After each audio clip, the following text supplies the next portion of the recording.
L'actualité sportive que nous présente donc ici présent Pape Matam. Bonjour. Bonjour à vous, Yacine Seck. Un plaisir de vous retrouver ce matin. C'est un plaisir partagé comme tous les matins. Alors, nous démarrons avec la CAN féminine Maroc 2022. L'aventure s'arrête malheureusement en quart de finale pour le Sénégal. Oui, Yacine, en tout cas, l'équipe nationale féminine du Sénégal s'est inclinée hier au tir au but face à la Zambie, 4-2, temps réglementaire, 1 but partout.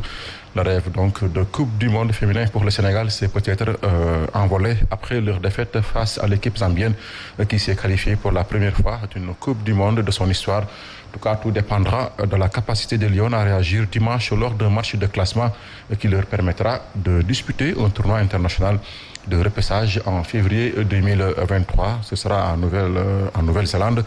Mais sachez que le Sénégal, après 10 ans d'absence de la compétition Yacine de la CAN féminine, réalise son plus beau résultat en atteignant pour la première fois ce stade des quarts de finale, déclare le coach Moussa Cissé, que je vous propose de suivre le micro dans notre envoi spécial à Casablanca. Quand on ne gagne pas, surtout qu'il y avait de la place pour le faire. On a fait un match de bonne qualité. Je pense que sur la compétition, c'est le meilleur match qu'on a fait. Malheureusement, on le perd. On a bien contrôlé, on a marqué les premiers et sur des erreurs techniques, l'adversaire est revenu et nous a amené au tir au but. C'est vrai que sur le papier, cette équipe de Zambie qui a beaucoup d'expérience passe des favorites, mais on a su élever notre niveau de jeu, on a su rivaliser avec elle. En première période, je pense que si on était un peu plus tueur, on aurait pu sortir cette première période avec un but au moins. Malheureusement, on ne l'a pas fait. On a su finir la deuxième période pour marquer ce but. C'est notre deuxième participation. On est resté 10 ans sans revenir en compétition. Il fallait apprendre. Et voilà, c'est le genre de match que vous perdez et qui vous enseigne des choses. En tout cas, les supporters sénégalais présents à Casablanca ont magnifié aussi la prestation des Lions malgré leur élimination en quart de finale. Suivons leur réaction au micro de notre envoyé spécial à Casablanca, Sadio Abibouka.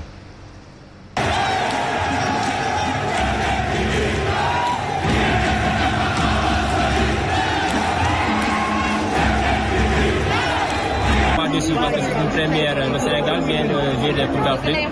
Les femmes, ça fait 10 ans maintenant, ils n'ont pas joué, on n'a pas démérité. Mais vu que les filles ont bien joué, on mouille le maillot, et juste que le tir au but, c'est une chance. Donc ils se sont bien concentrés, ils ont fait la phase que je devais faire. Mais je les remercie de toute façon. Je leur dis du courage et bonne continuation. Il faut adapter de fur et à mesure, on va préparer, c'est une première, bientôt, on sera en Australie. Vu que les filles ont joué aussi, on sent la fatigue aussi avec les filles.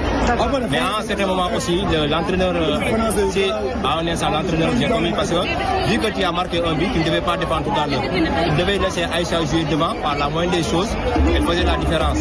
Mais vu que bon, comme l'entraîneur a son système, on y peut bien, on y remercie, merci et on lui dit bonne chance et du courage pour l'avenir.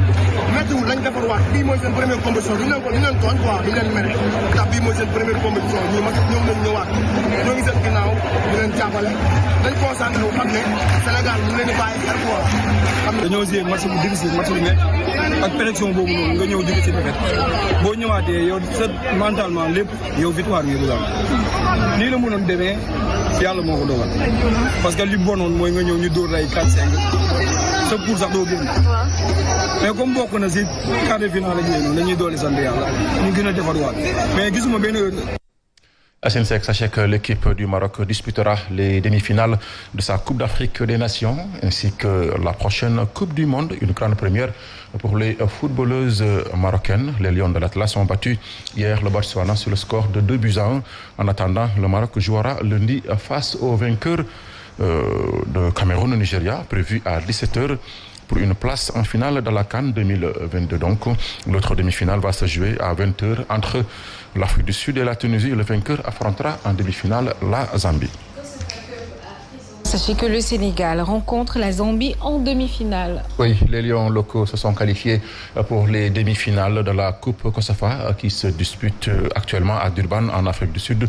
L'équipe nationale locale du Sénégal, coachée par Pape Bouna Thiaw, a battu hier l'Eswatini au tir au but 10-9 temps réglementaire, un but partout.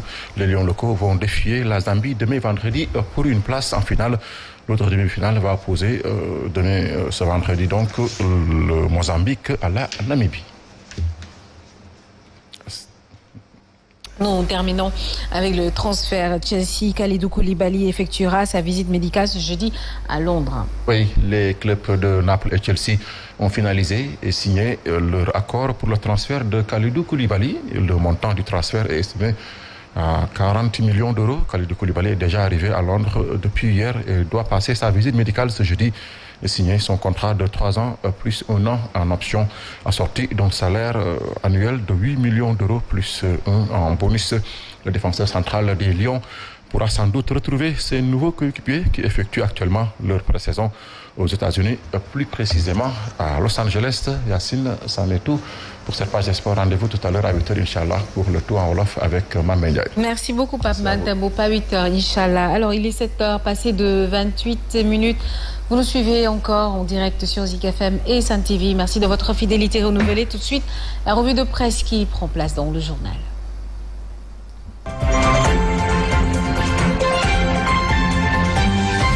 Sénégal, bonjour. Tribune quotidienne. Tribune quotidienne revient en long et en large sur la contre-performance aux allures de tounéisme et de tabalisme de la compagnie Air Sénégal SA. Pourquoi faire? Pour chercher à savoir, histoire de faire savoir, mais où sont passés les milliards du contribuable? Anna Khalismi Fan le Dougou. Voilà l'interrogation Kouroubaï Fall et Moldé Bouride de Tribune quotidienne ce matin. Au menu de l'actualité de Tribune quotidienne, l'audience polémique entre le leader de Pastef les Patriotes et Oumarou Sissoko Embalo. Et là, il s'agit d'une interrogation du journal du groupe des médias, à savoir qui de Sonko, Ali Ountin ou de Madiambal Diagne dit vrai. En vérité des vérités, Tribune quotidienne s'arrête sur le tweet douteux, suspect, posté, puis supprimé immédiatement. Et c'est dans l'immédiat qu'il conviendra de chercher à savoir pour faire savoir pourquoi. Pourquoi Macky Sall ne s'est pas opposé à l'audience polémique entre Oumarou Sissoko Embalo et Ousmane Sonko. Bon, une rencontre qui sème des doutes. Voilà ce que retient et fait retenir Tribune quotidienne ce matin. Le journal du groupe des médias revient sur l'évasion du détenu Pape Mamadou Seck. Et là, c'est Asred qui renseigne qu'il a profité de sa grave maladie pour peaufiner son plan, vrai ou pas. Pour l'instant, Direct News, toujours au chapitre de la disparition de Pape Mamadou Seck, nous renseigne que sa famille se prépare au pire. Mbadou, bon, dans le quotidien piloté par Pape Diogoy Faye, il est question des aveux du père de Pape Mamadou Seck, évadé de prison, qui dira: nous ne savons rien et absolument rien de sa disparition. S'il est mort, qu'on nous ramène son corps et je vais l'enterrer. Aïe, ouais, sommes-nous tentés de dire? Que dire de l'affaire force spéciale? Sinon ce que nous livre l'Observateur ce matin à sa une, le journal affiche les aveux de Amiga aux enquêteurs, en tout cas auditionnés devant ces 3 avocats. Elle a admis avoir envoyé des sommes d'argent au nommé Morgay alias commandant sur les instructions de Max Killuminati. Bon, Amiga a signifié aux policiers de la SU qu'elle ignorait totalement ce à quoi l'argent envoyé a servi, informe justement l'Observateur, le journal du groupe Futur Média, d'ajouter ce qu'elle a dit aux policiers sur les frères Pape Ousmane et Ousseinou Seck alias Akhenaton et les autres membres de la force spéciale. Bon, les détails des réquisitions faites à Wave et les multiples transactions, voilà ce qu'on peut retenir de l'actualité autour de l'affaire force spéciale dans l'Observateur. Ce matin baisse le jour au chapitre des législatives et la campagne électorale nous renseigne que ça s'emballe. D'où l'intérêt pour nous de prendre Sud Quotidien qui révèle législative du 31 juillet, la campagne s'emballe enfin. Ça veut dire quoi? Ça veut tout simplement et tout bonnement dire, d'après Sud Quotidien, que le 31 juillet prochain, ce sera du beurré. Cependant, Wolf Quotidien, pour sa part, s'arrête sur les discours de campagne, histoire de révéler que Ndeketeyo, tous à côté de la plaque. En d'autres termes, les candidats, pour ne pas dire les têtes de liste pour la conquête de l'Assemblée nationale, sont plus dans des affaires de sabar porte de Waroupich, pour ne pas dire de Ngapatingololi. Au regard du titre de Wolf Quotidien ce matin. Au même moment, le quotidien au chapitre des séries d'inauguration à Saint-Louis révèle que celui qui entre en campagne, c'est Macky Sall et ses c'est Macky Sall. Macky Sall en campagne pour les élections législatives. Au nom de qui ou de quoi? C'est l'interrogation qui s'imposerait en lisant le quotidien ce matin. Ce matin, l'Astre de Hann, comprenez Le Soleil quotidien au chapitre des infrastructures, note que Saint-Louis, comprenez la capitale du Nord, gâté. Que dire de Keur Massar dans tout ça? L'As quotidien nous renseigne que cette localité, érigée récemment en département, vient de réceptionner un autopont de 9 milliards de francs CFA. Et là, Keur Massar, prêt à protéger son bijou. Voilà ce que nous livre l'As quotidien. Pour l'instant, terminons avec Le Témoin quotidien. Le journal trentenaire est piloté de maître par Mamadou Oumar Ndiaye alias Grand Monde, de titrer 2 milliards de francs CFA pour un maquillage. De quoi s'agit-il, Wai? D'un cabinet américain qui aura pour but de soigner l'image du président Macky Sall et faire du lobbying à coup de 2 milliards de francs CFA. Bon, vive le Sénégal.